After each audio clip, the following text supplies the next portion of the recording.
অনুপ্রবেশ রোধে 3D formula, নতুন সরকারের কড়া বার্তা মুখ্যমন্ত্রী শুভেন্দু অধিকারীর। রাজ্যে অনুপ্রবেশ রোধে আবার কড়া অবস্থানে নতুন সরকার। ডিটেক্ট, ডিলিট, ডিপোর্ট এই 3D ফর্মুলাকে সামনে রেখে শুরু হয়েছে অল আউট অভিযান।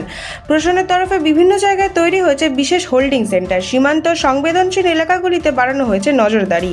এই প্রসঙ্গে মুখ্যমন্ত্রী শুভেন্দু অধিকারী স্পষ্ট বার্তা দিয়ে বলেন, আইন এতদিন ছিল, কিন্তু ভোট ব্যাংকের স্বার্থে তা কেউ ব্যবহার করেনি। আমাদের দেশের ও রাজ্যের স্বার্থে সেই আইন কার্যকর করছি।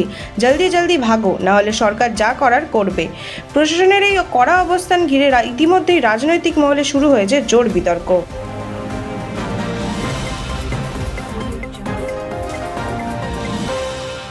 কালনায় বন্দুক দেখিয়ে মদের দোকানে ডাকাতি, সিসিটিভিতে ধরা দুষ্কৃতীরা।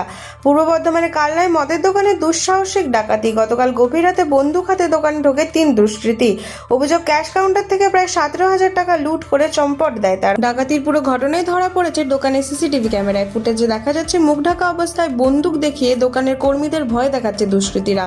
অভিযুক্তরা মোটর বাইকে করে এসেছিল, তবে বাইকে কোনো নাম্বার প্লেট ছিল না। ঘটনার পর থেকে এলাকায় শুরু হয়েছে তল্লাশি। সিসিটিভি ফুটেজে খতিয়ে দেখে দুষ্কৃতীদের শনাক্ত করার চেষ্টা চালাচ্ছে পুলিশ।